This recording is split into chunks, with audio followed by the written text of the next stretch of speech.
todos? Lucas 18, versículo 31 a 34.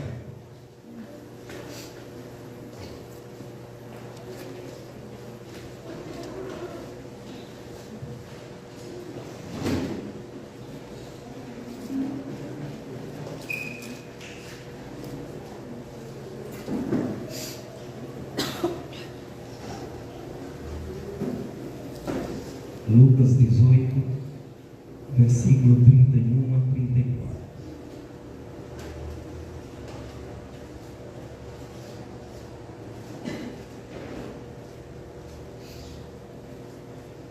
Assim diz a palavra do Senhor. Jesus chamou à parte os 12 e lhes disse: estamos subindo para Jerusalém, e tudo que está escrito pelos profetas acerca do Filho do Homem se cumprirá.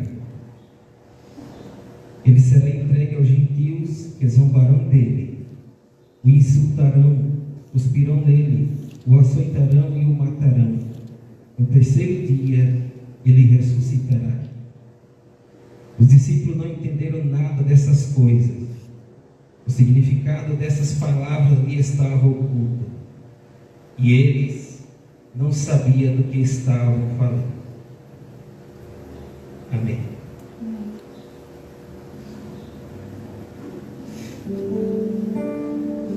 Quando nós olhamos Lucas capítulo 18 e essa pequena parte que lemos, Lucas faz parte de um todo. E esse capítulo 18 ele está dentro daquilo que é chamado de uma divisão que Lucas fez, proposital, que está entre os capítulos 9 e vai até o 19. Então, existe uma longa sessão que Lucas faz para colocar isso que ele está falando aqui. Só que a partir do capítulo 17, ele vai falar mais especificamente sobre o reino. E da segunda metade do capítulo 18, ele vai dar ênfase à salvação. E o que ele faz isso em todo o seu livro. Então, esse capítulo 18, entendeu que Jesus está aqui dizendo, porque ele vai apresentar as características do cidadão do reino. Quais são as características desse que vai entrar no reino? E ele é o rei, e ele está dizendo que tem um reino, e o reino já veio, ele já está afirmando isso. Mas aqui ele vai dizer algo interessante, porque esse reino tem as suas características, tem um rei. Mas o texto que nós lemos está dizendo que esse rei vai morrer. E os discípulos não entendem nada a respeito. Peraí, nós estamos esperando esse rei, e esse rei está dizendo que vai morrer. Eles já estão debaixo de um domínio, de um reino que é Roma. Eles estão debaixo de um jugo. Como acreditar nesse rei? Se a nossa esperança está dizendo que vai morrer. Agora, olha o que ele vai dizer. Então, no capítulo 18, no verso 1, ele vai começar, e ele já está fazendo isso. Mas no capítulo 18, ele vai mostrar algumas características do reino, desse cidadão do reino. Então, ele conta uma parábola. Então Jesus, capítulo 18, verso 1. Então Jesus contou aos seus discípulos uma parábola, para lhes mostrar-lhe que eles deviam orar sempre e nunca desanimar. E ele disse: em certa cidade havia um juiz que não temia Deus nem se importava com os homens. E havia naquela cidade uma viúva que se dirigia continuamente a ele, suplicando-lhe faze-me justiça contra meu adversário. Por algum tempo ele se recusou, mas finalmente disse a si mesmo: embora eu não tema a Deus e nem me importe com os homens, esta viúva está me aborrecendo.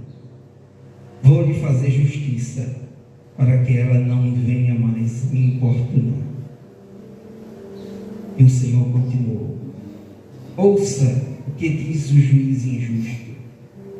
Acaso Deus não fará justiça aos seus escolhidos que clamam a Ele de dia e noite?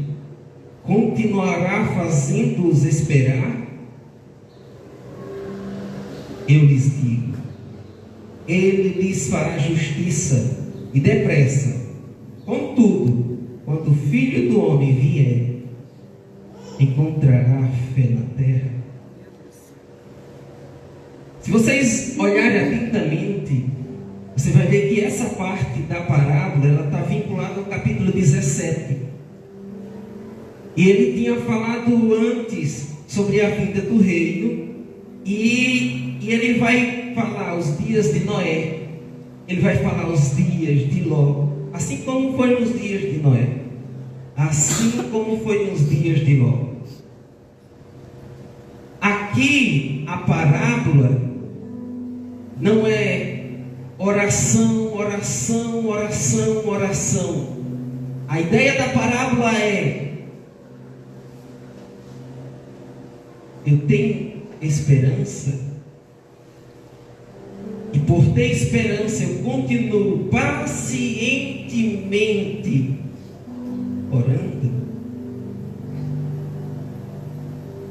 Então a ideia aqui é paciência e esperança. Não é a ideia de quanto mais oração, mais poder. Não é essa. Isso venderam para nós e nós compramos. E nós associamos a oração, quanto mais poderosa a oração, quanto mais jejum nós fizermos.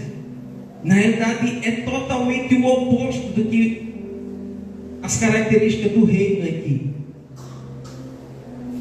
Não é nenhum mérito humano, não é nenhum feito. Então Jesus está mostrando que o ensino aqui daqueles que têm a característica do reino é: vocês estão notando os fins do tempo? Olha os dias de Noé, olha os dias de Ló. Vocês continuam orando, esperando, tem fé quando o homem vir na terra, mas vocês continuam fazendo isso em oração?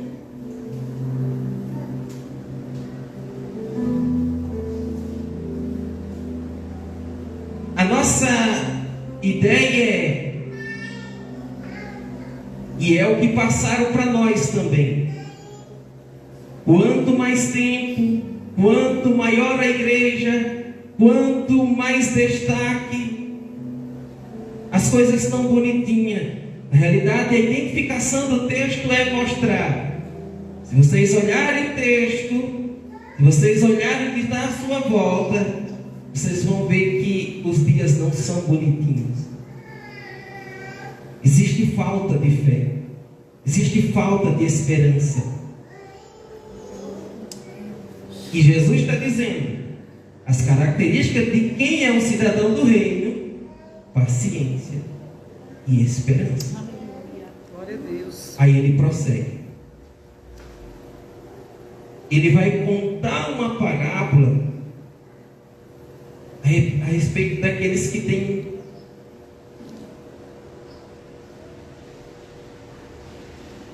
confiança nos seus próprios méritos, confiança em si mesmo. A grande pergunta nessa parábola, nesses personagens, é que personagem nós assumimos. E eu assumo aqui o do fariseu. Olha o texto. Alguns que confiavam em sua própria justiça e desprezavam os outros, Jesus contou essa parábola.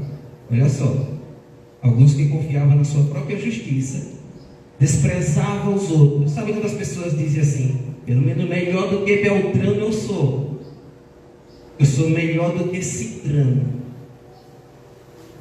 É confiança nos seus próprios méritos.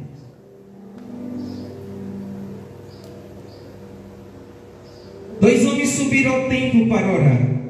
Um era o fariseu, sou eu, Renato. E você, quem é? E o outro, publicano. O fariseu em pé orava no íntimo: Deus, eu te agradeço porque não sou como os outros homens, ladrões, corruptos, adúlteros, nem mesmo como este publicano. Ele está colocando os seus méritos aqui. O que ele faz? Eu sou melhor do que esse. Jejum 2 vezes por semana. Dou o dízimo de tudo quanto ganho. Mas o publicano ficou à distância. O publicano na sociedade, eles eram criticados porque eles cobravam imposto do seu próprio povo e assumiram o compromisso de taxar o seu povo por meio também da exploração. O fariseu tinha status. O fariseu, ele tinha aquilo que nós acreditamos. Tudo que nós acreditamos, o fariseu acreditava. O que na realidade é o inverso. Tudo que o fariseu acredita, nós acreditamos. Os fariseus, eles eram aqueles que lidavam com a Bíblia da época, mas se perderam no caminho.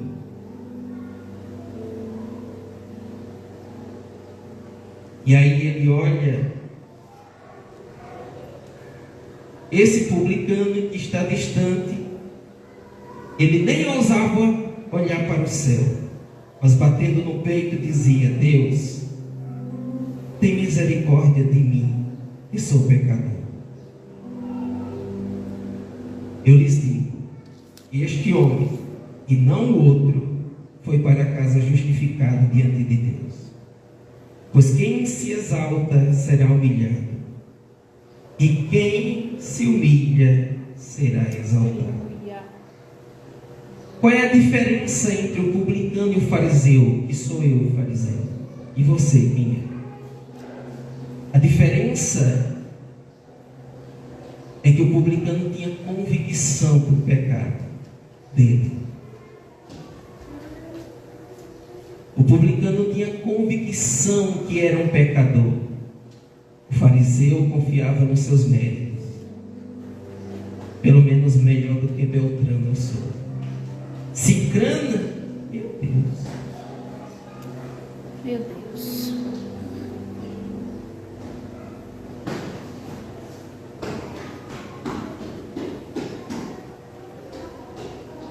Aí Jesus prossegue mostrando as características de quem é o cidadão do reino. Então, primeiro, ele é paciente e ele tem esperança.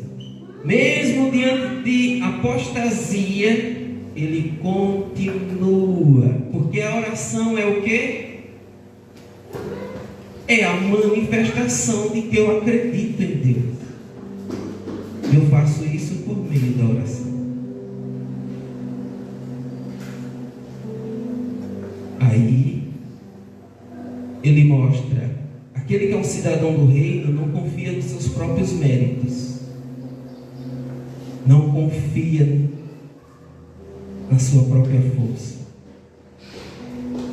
na sua própria bondade. Ele se considera que é um pecador.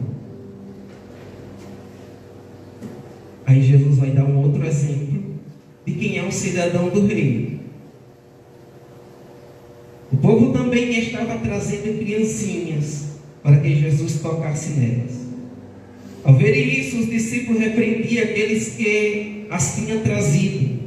Mas Jesus chamou a si as crianças e disse: deixem vir a mim as crianças, e não impeçam, pois o reino de Deus pertence aos que são semelhantes. Semelhantes a elas. Digo-lhes a verdade, e não recebeu o reino de Deus como uma criança, nunca entrará nele. As características do cidadão do reino é humildade, simplicidade. E aí ele prossegue. Realmente, quando nós olhamos essa narrativa do jovem rico, nós nos perdemos nela. Mas olha só, certo homem importante lhes perguntou: bom mestre, o que farei para herdar a vida eterna? Olha só, todo o processo aqui é Jesus dizendo o seguinte: você não precisa fazer nada para herdar a salvação. Ele está perguntando: bom mestre, o que devo fazer? Ele veio bajulando.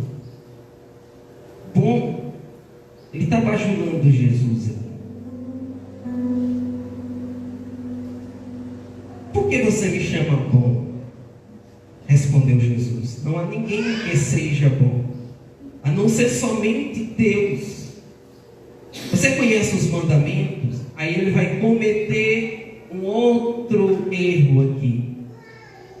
Não adulterarás, não matarás, não furtarás, não darás falso testemunho, honra teu pai e tua mãe. Qual é o erro dele, desse jovem rico? Verso 21. A tudo isso tenho obedecido desde a adolescência, disse ele. Ninguém consegue obedecer estritamente ao pé da letra. Ele está dizendo que ele consegue. Olha, eu já estou fazendo tudo bonitinho, mas eu preciso fazer mais o quê para herdar a vida eterna? Ao ouvir isso, disse-lhe Jesus: se fosse eu ia dar risada dele, com um pouquinho de deboche e ironia. Mas Jesus não é eu sou o fariseu. E você, quem é? Ao ouvir isso, disse-lhe Jesus: falta-lhe ainda uma coisa. Venda tudo o que você possui e dê dinheiro aos pobres, e você terá um tesouro nos céus. Depois venha e siga. Ouvindo isso, ele ficou triste porque era muito rico. Veja, ele está triste.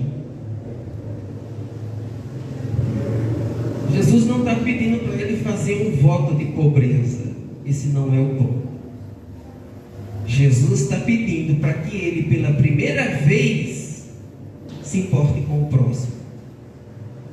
Geralmente, para um jovem ser bem sucedido, ser rico, porque nós estamos em um contexto judaico, aonde a riqueza é sinônimo de que Deus está abençoando.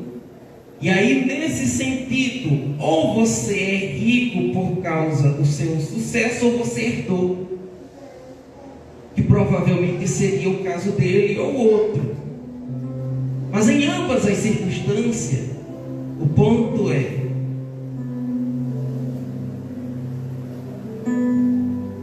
quando a gente sente no bolso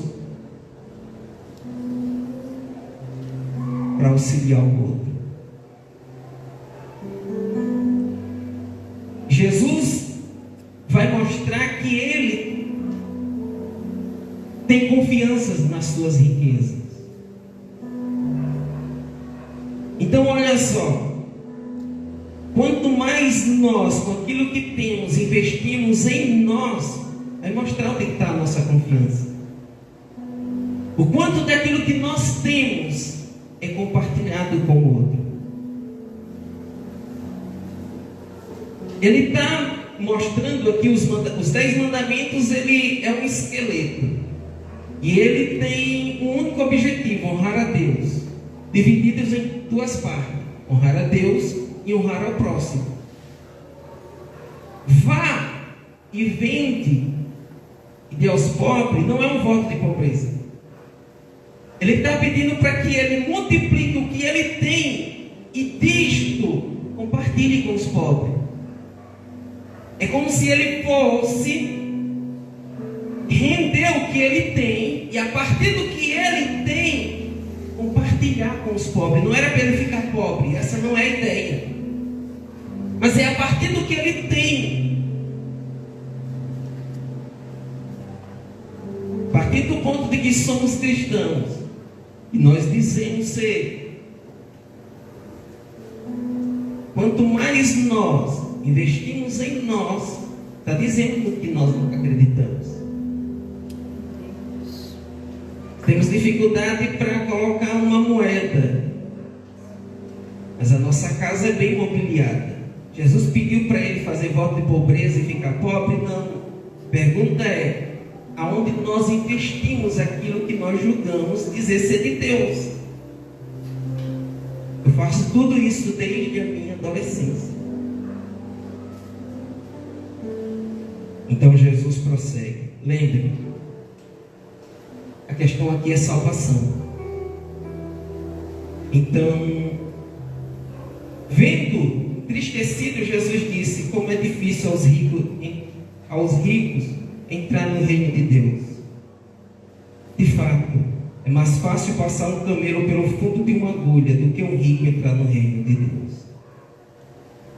Os que ouviram isso perguntaram: então pode ser salvo? Porque ser rico é sinônimo de que Deus está com a pessoa, de que Deus está fazendo. Aquela riqueza é sinônimo da bênção de Deus. Jesus respondeu: o que é impossível para os homens é possível para Deus. O que ele está dizendo? A salvação é uma obra exclusiva de Deus. E você não consegue entender. Lembra que eu falei que esse texto que Lucas escreveu de propósito, ele começa no capítulo 9 e termina no 19? Você não entende o que Jesus está dizendo aqui sem ler a narrativa sobre Zaqueu. Porque a narrativa sobre Zaqueu é a resposta para os discípulos quando perguntam: quem pode ser salvo? Se um rico não vai ser salvo, e nós? Aí lá aparece Zaqueu. E Zaqueu vai até Jesus. E Zaqueu diz: se eu fiz isso, eu vou compartilhar com os pobres. Um rico está reconhecendo o Deus de Abraão, que em outras palavras ele está reconhecendo Jesus como o Messias, o esperado, aquele que Abraão está pregando e pregou. Então Pedro prossegue aqui. Pedro disse: nós deixamos tudo o que tínhamos para seguir. Respondeu Jesus: digo-lhes a verdade, ninguém que tenha deixado casa, mulher, irmãos, pai ou filhos por causa do reino de Deus, deixará de receber na presente era muitas vezes mais do que na era futura a vida eterna. E aí nós entramos no texto que nós lemos. Jesus está mostrando as características de quem é cidadão do reino. Ele é o rei E ele está mostrando, porque agora vem duas narrativas interessantes.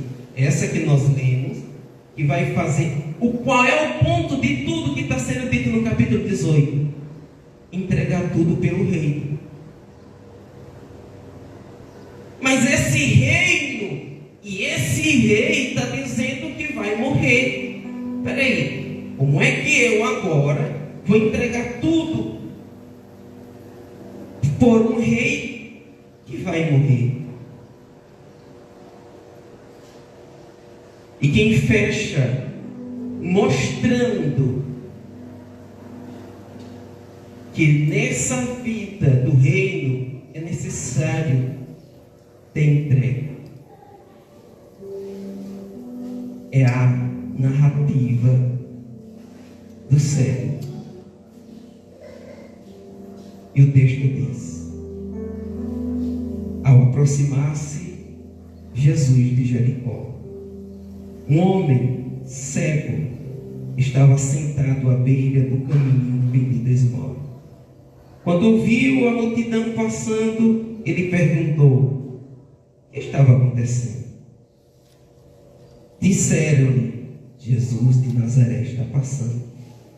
Então ele se pôs a gritar: Jesus, filho de Davi, tem misericórdia de mim.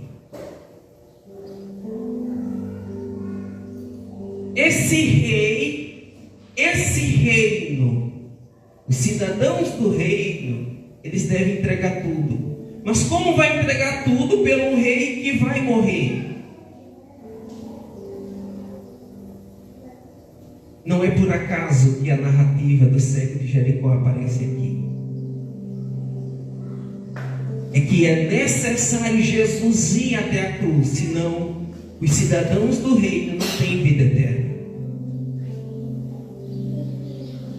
Mas para mostrar que ele é o rei desse mundo, e é o descendente de Davi, que é rei, ele vem dessa linhagem, um homem reconhece ele.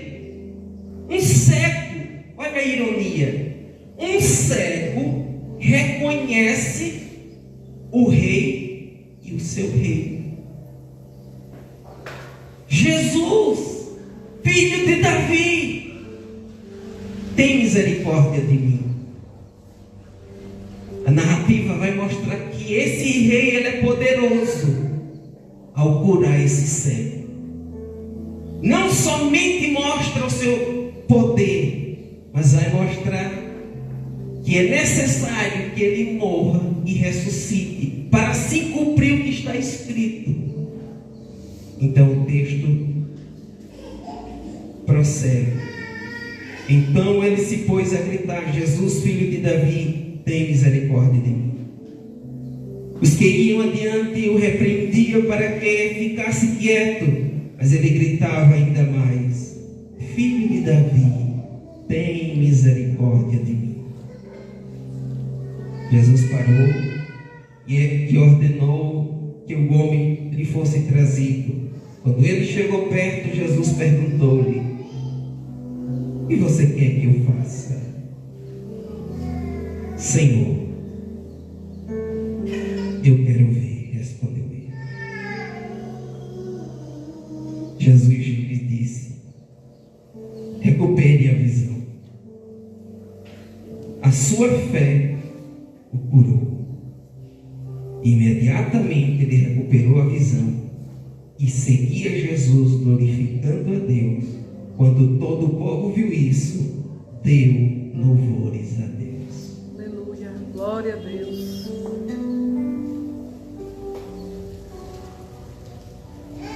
Ele está dizendo, Jesus chamou os 12, subindo para Jerusalém. Quando você pega do capítulo 9 em diante, ele vai apontar Jesus sempre em destino a Jerusalém. E quanto mais se aproxima de Jerusalém, mais intensa fica a sua vida, mais intensa fica as condições de Jesus. E aí ele vai dizer: está escrito pelos profetas acerca do Filho do Homem, isso se cumprirá. Ele será entregue aos gentios, que zombarão dele, o insultarão, cuspirão nele, o açoitarão, o matarão. Só que ao terceiro dia, ele ressuscitará. Glória a Deus. Ele está mostrando que para ser cidadão do reino, deve entregar tudo. Ele está mostrando que ele é o rei. Existe uma tensão aqui quando os discípulos não entendem que ele vai ter que morrer.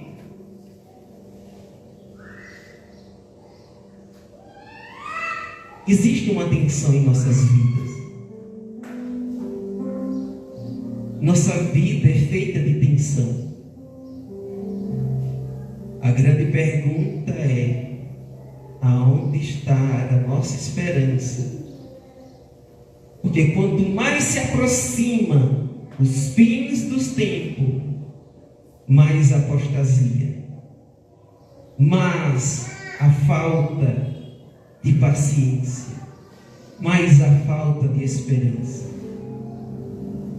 O mundo está mais ansioso, mais irritado, mais doente, mais longe da esperança. E ele pergunta: quando o rei vier, encontrará fé nessa terra? Você tem confiança nos seus méritos? Ou você tem convicção de que é um pecador? Você confia nos seus méritos? Ou simplesmente diz: não, pelo menos melhor do que Beltrano eu sou. Eu não faço as coisas que Beltrano.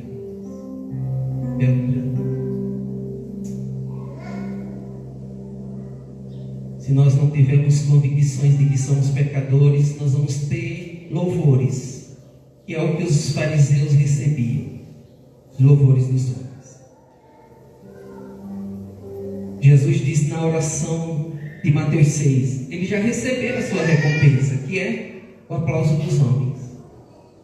Mas Deus, que está em secreto vê as ações dos homens. Nós vamos participar do ato, esse memorial, e a nossa esperança. Lembra quando ele diz assim: olha, fazer isso até que eu venha.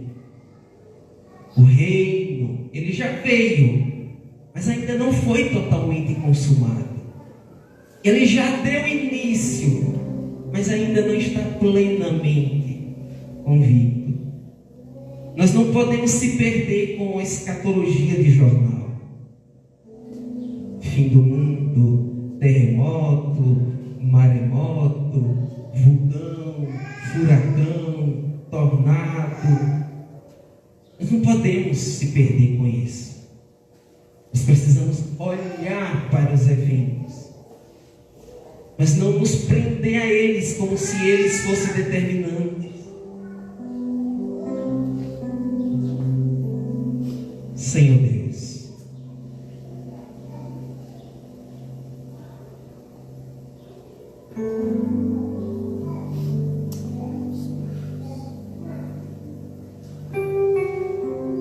misericórdia, Senhor.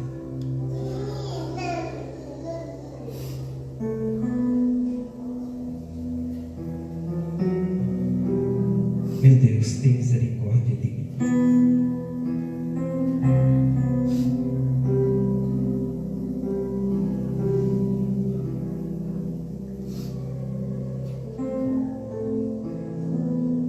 Meu Deus, tem misericórdia das minhas fraquezas.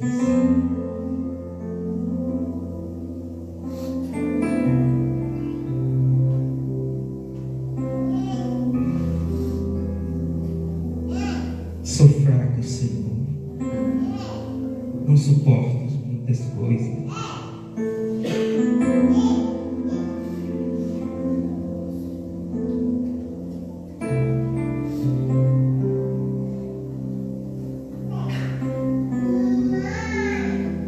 Me ajuda a ser sincero. sério diante de ti, Senhor.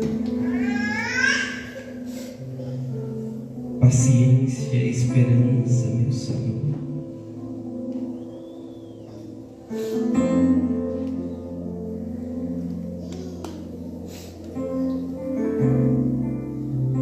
Meu Deus, nos ajuda. Nos ajuda a manter esperança de que o Senhor virá.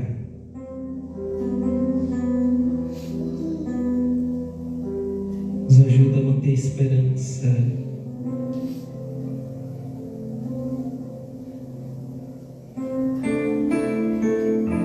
de que o Senhor irá transformar os homens. E quando este corpo que é corruptível se revestir de imortalidade, quando este corpo que é mortal se revestir de imortalidade, nos ajuda a manter a esperança de que tragada a morte pela vitória, Senhor.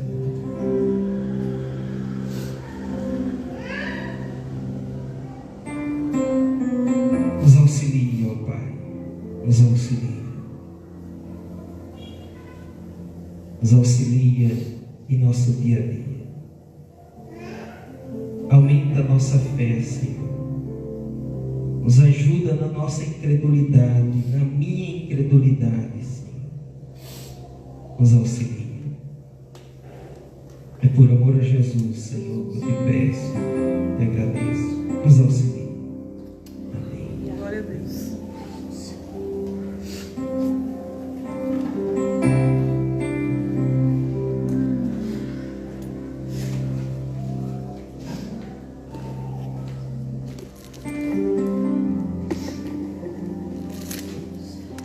Aleluia, Jesus. Amém, irmãos? Amém. Se eu pudesse continuar ministrando acerca do que foi ministrado aqui nesta manhã, eu diria: cidadão do reino, sem entrega completa, a nossa confiança nele, ela está incompleta. A nossa fé não será apenas de ostentação e aparências. A nossa fé será farisaica. Mas se há frutos de arrependimento, é porque entendemos o nosso estado de calamidade. Consequentemente, sentimos tristeza de ver o nosso estado, mas sentiremos alegria de termos sido alcançados pela graça e misericórdia dele. Se há frutos de arrependimento, há confiança, a oração, a dependência dele, porque entendemos que tudo é por ele, tudo é por causa dele, tudo vem dele, nada é sobre nós. Tudo é e será sobre ele, irmãos. Cidadão do reino é aquele que entendeu a sua pequenez e a grandeza do nosso Senhor. A nossa esperança, ela está e ela é o Senhor. Que nós possamos alimentar a nossa fé todos os dias, irmãos, para